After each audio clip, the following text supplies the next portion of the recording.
Hey middle schoolers, happy Mother's Day. Make sure you tell your mom that you love and appreciate her today. It's a new week, I've got a new haircut, and we've got a new leader's house to check out. So if you would join our guests on this week's segment of TMP Cribs. Welcome to my house. Play that music too loud. Show me what you do now. We don't have to go wild. Hello, middle schoolers, and welcome to my house. It's a little bit chilly out here today, so I made you a cup of tea. Hope you enjoy. Welcome to my front yard to start with. So in this front yard, we have grass, and we have a treasure hole to China. It's in process. Oh, Africa. And it is in process. This is our little barbecue made from the sticks that were gathered last year from the winter storm. Here's Sasha.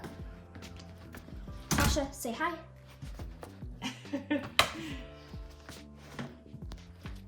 And this is my house, so here I am.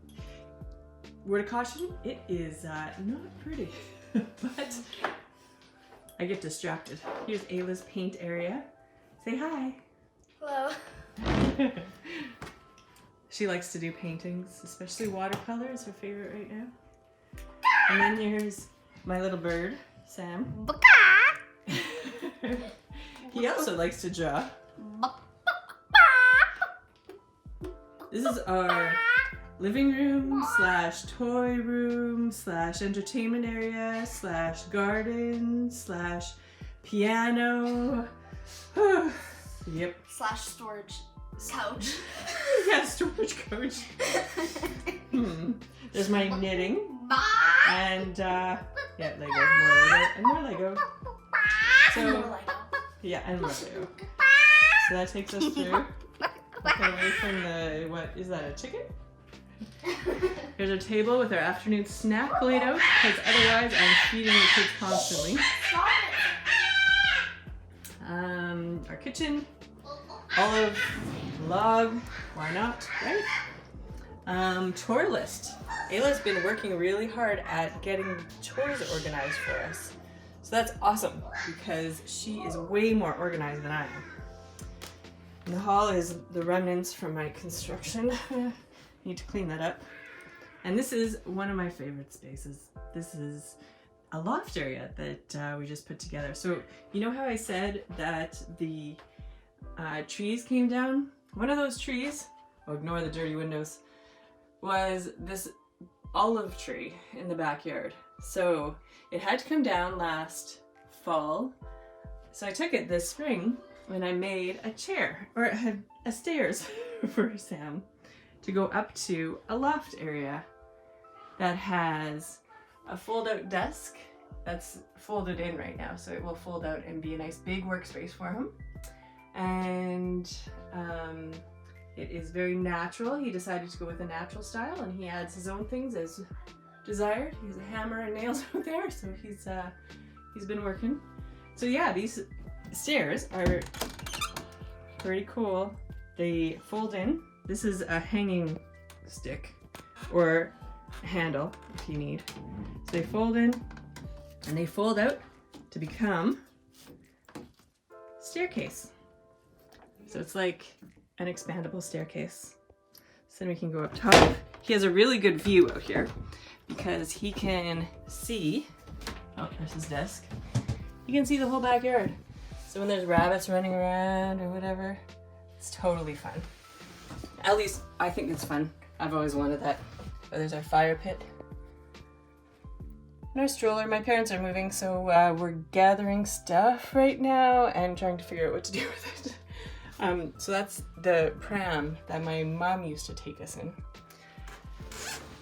And then there's Sasha's bed. He sleeps in Sam's room. That's the cover for Sasha's bed, or for Sam's bed. Yeah, so that is a work in progress for sure. Here is my super fancy toilet paper collection and a hockey stick, because who wouldn't want a hockey stick in your bathroom? Okay, So this is Ayla's room. She has a loft too. After we made Sam's, she thought, oh, that's super cool. I want one too. So we did make one, and we made it with her desk overlooking the window. So eventually this will become her painting spot. Once I can get some drawers in the back there, and I'm gonna put a dresser underneath and different things. And these are her stairs that she wanted to match her painting.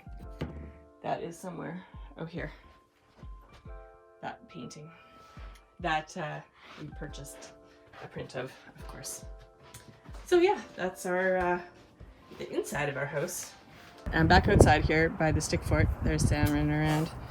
And these are my grandpa's honey boxes that I was using for making snow blocks this winter. And this, I'm coming into my garden.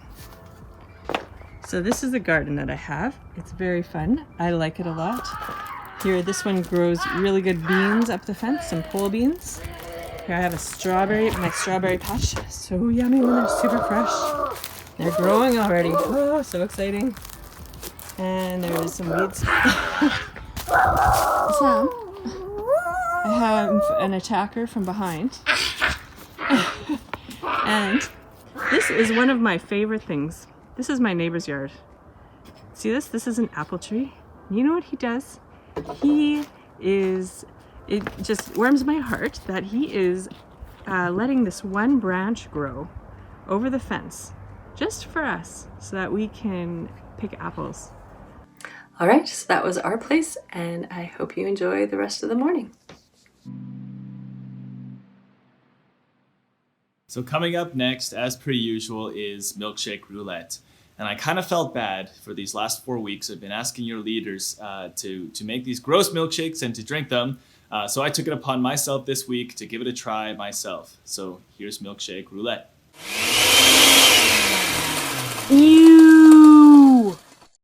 Hey everyone, it is currently Saturday night, which is the night right before middle school. I'm actually at my parents' house right now because we are redoing their roof. But I have to film this, so I'm gonna do it. I said I would do it. I let Laura pick the ingredients, and so she picked out 1 strawberry, 1 egg, raw, so we're gonna do it like Rocky style.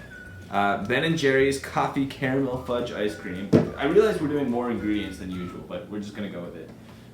This is half and half cream because we don't actually have milk. It's lactose free.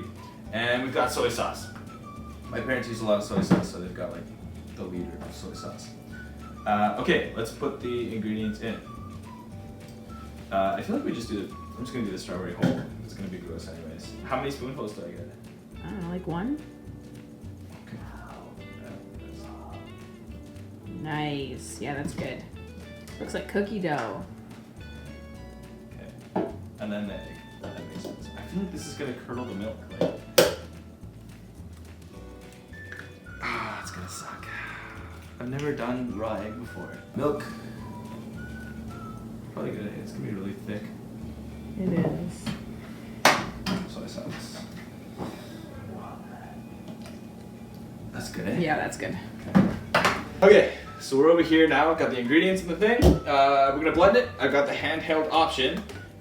So Laura's gonna get a close up and we'll do a slow-mo video of the blending process. Not sure if it's gonna look cool with this thing, but hey, we'll see.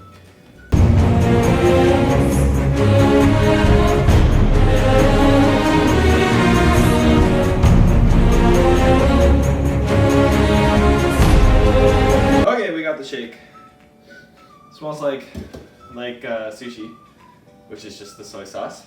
It's probably not gonna taste like sushi. I hope it doesn't taste like sushi. That's like the worst flavor of milkshake. I'm gonna drink this over the sink in case I throw up like Teo. 1 second. Don't want to throw up on my parents' dishes. How much of it do I have to drink? Like, I don't know. Chug it. half? Oh, I There's a really- lot of good stuff in there. Yeah, there's a lot of bad. There's literally a raw egg. This is like Rocky shake. Okay, I'll take like a couple sips and then I'll see. Okay. Ready? Oh, it's really salty. Oh. Bruh. Ugh.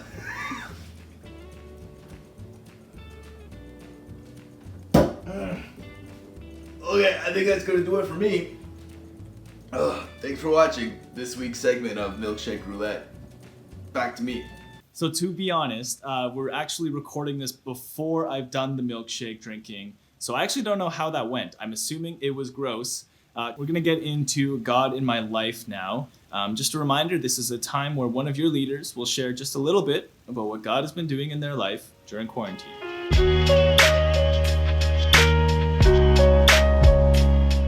So it's my turn for the Gimel, God in my life. And what has God been doing in my life recently? I'm gonna go over that with you. Tell you a little bit about what's happening. So this week has been kind of rough. I don't know, just a whole bunch of things. So many things going on at once. And it's just been really stressing me out. Things in the back of my mind, things that I need to keep doing, things that I haven't done yet, and I just keep needing to do things, and it stresses you out. And so I've learned, just take a minute to yourself, take a little bit of a breather, and just do one thing at a time, and make time for yourself, and make time to do those things well instead of doing everything half effort. Just try to make enough time for yourself so that you can do what you're doing to the best of your capabilities. So yeah, that's kind of what he's been showing me this week, and I had to learn a little bit the hard way, but hopefully learn from it and move on. So yeah, that's what's up. All right, we're going to finish this video off strong with this week's teach. Brock Duick took the lead on this one, and him and I have a conversation about evangelism and sharing your faith. So we're going to talk about how and why we share our faith as Christians.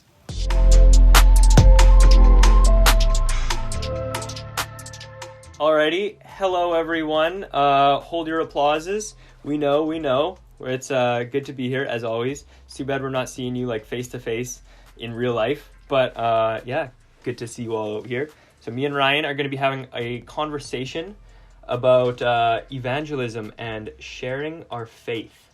So we're going to kind of break it up into two parts, but before we get started, I'm just going to open it all up with a passage from Mark. So if you guys have your Bible out, you can flip there with me. We're going to do Mark 16, verse 15 to 18. And he said to them, "Go into the world and proclaim the gospel to the whole creation. Whoever believes and is baptized will be saved. Whoever does not believe will be condemned. And all these signs will accompany those who believe. In my name they will cast out demons. They will speak in new tongues. They will pick up serpents with their hands, and if they drink deadly poison, it will not hurt them. They will lay their hands on the sick, and they will recover." So this was kind of this just wraps up the whole idea of going out and being bold and sharing our faith. And so they were clearly sharing their faith, sharing the good news with others. And so that's just a bit of an opener to kind of get into it and have an idea for what we're talking about. So we're going to open up with a why. So we're going to talk about maybe why to follow Jesus. So Ryan, now I have a question. It is, how has Jesus changed your life? Well, I think it's a good question, Brock. When I was younger, and you guys know this, I didn't go to church in middle school. So when I say when I was younger, I mean when I was in high school. I thought following Jesus meant that's your ticket to heaven. And that's true. But what I didn't realize is that following Jesus transforms your life here and now as well. So it's not like we just follow Jesus so that we go to heaven one day. It actually makes us better at living right now because we get to look more like Jesus. So two things really quick that I've noticed in my life as I follow Jesus is that have changed since when I didn't know Jesus, when I wasn't a Christian, is how I love and how I suffer. So love in our society, in our friendships, typically feels like something, if I am loved, then I will love you. However, what Jesus modeled to us is I will love you no matter what.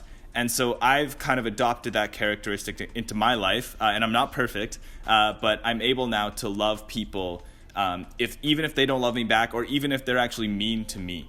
And if they mistreat me, I still want to love them because that's what Jesus did for me. The second thing is suffering. We all know that Jesus suffered. He died on the cross, but he actually beat that, and we found joy in suffering. In fact, because of Jesus' suffering. Even more so, we know that Jesus, in the Bible, it says he was very anxious before the cross, before he was about to die. He also struggled with depression. He was named a man of sorrows. And so Jesus dealt with these things that we deal with. Maybe you're even dealing with right now, is anxiety and depression.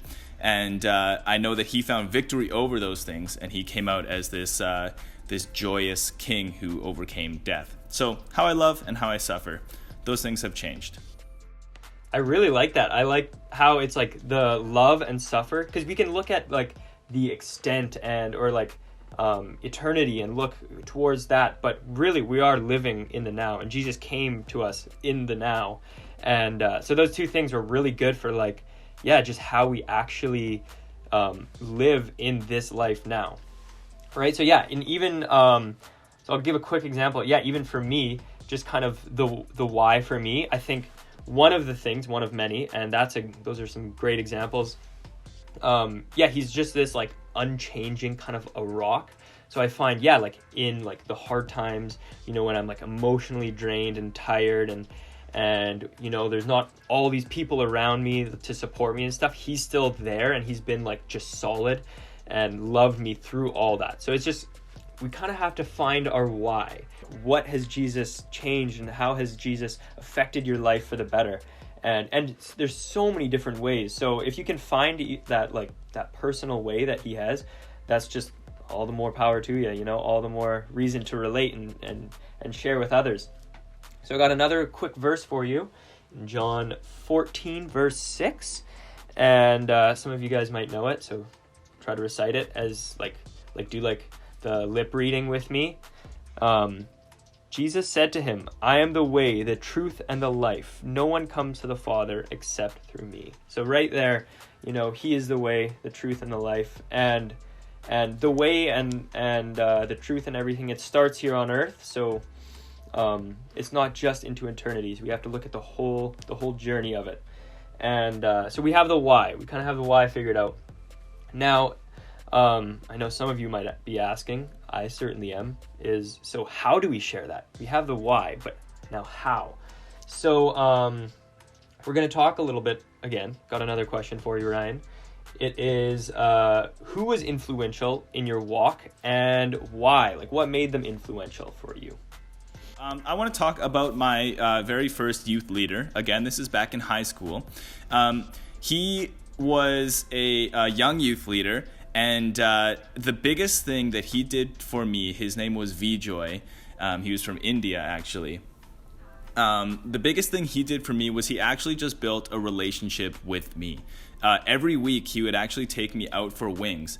And it was interesting because Vjoy, he wasn't like a pastor. He didn't have all of the answers about the Bible.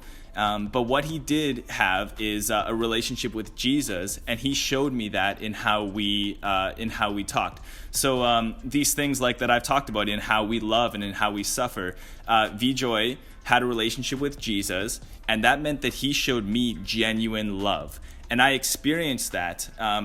And so whenever there were questions that I had, Vjoy didn't necessarily have all the answers, and I think sometimes we think like evangelism and sharing your faith means like just screaming answers out at people. But what Vjoy did with me was he said, I don't really know the answer to that question. Can we go and look at it together? And so he kind of helped me discover what it means to be a Christian. Even when I wasn't a Christian, he just walked alongside me rather than just pushing answers in my face. He said, let's discover together. So I would encourage you guys with your friends, you don't need to have all the answers to start sharing your faith. In fact, the only thing you have to do to share your faith is just to share your life with people. Because if you have faith, then you are sharing with them. Maybe when they ask you, hey, what did you do this weekend? Hey, I went to church. Here's what we learned. What does that mean, And maybe you don't even know. You could say, hey, I don't know the answer to your questions. Can I go back and ask my leader and then get back to you next week? There's some really cool conversations we can have if we just focus on being friends with people, but also not being shy about our Christian faith. I really like that. Yeah, just the whole like he like walked alongside you. Also got you wings every week. That's pretty sick. I'm not gonna lie. I have a weakness for some good chicken wings, and but yeah, so he just walked alongside you. And there's one quote that I really like from Trinidad. When we went on a mission trip a few years ago. There's this one guy named Uncle Subesh, and he had one of his many quotes was what was it? Your walk and your talk, but your walk talk louder than your talk. So basically what that says is like, you know, you can kind of say all this and talk about all this, but if you're not living it out through your actions and through what you're actually doing and how you're living, then that's going to be much more noticeable. So people kind of notice how you're living and notice the way you interact more than actually what you're saying and what you're doing. So I think, yeah, when you're walking alongside God and really following everything that he's saying, it's going to just come naturally, and it's going to, like, these conversations are just going to kind of appear. Now, that doesn't mean that you can't, like, not say anything. You still have to talk, and you still have to get out of your comfort zone a little in that sense. But just be ready to kind of follow where God might be guiding you and where the Holy Spirit might be working. And, just be ready to have those conversations. And just know that, what you're doing and your actions are just as important as what you're actually saying. And we don't have to get it all right. We can go back and we can ask questions and we can journey with those people that we're talking with. And so I got one more verse to kind of finish it off for us. It's Matthew 22, verse 37 to 40.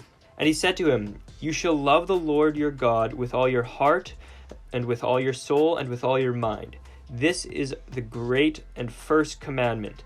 And the second is like it. You shall love your neighbor as yourself. These two commandments depend on these two commandments depend all the law and the prophets." So basically what that's saying is when you're loving God with all of your heart and all of your mind and everything, and you're loving your neighbor as yourself, this is just a really good picture for kind of what evangelism and sharing your faith will kind of how it'll come about and how it'll happen. Because when you're doing these two things, just these honest conversations and these honest relationships are going to occur in your life when you're loving them as a neighbor and when you're loving God as your King and your Savior. So yeah, with all that, I'd like to leave you guys with just kind of the idea of find your why, find out why you want to share Jesus and why you want to share this good news, and then also just figure out the how of being just in close relationship and with both God and with the friends and your family and everyone around you. So just combine those together and you got yourself a good recipe for sharing your faith. Just be honest. Alrighty, thanks guys. Thanks for taking the lead on that one, Brock. Coming up next, we're going to get into small groups. As per usual, we'll go into Zoom, we'll play a game, and then we'll have some small group discussion questions for you guys. Just a quick reminder, though, before this video ends, let your mom know that you love and appreciate her today. I'll see you guys in the Zoom call.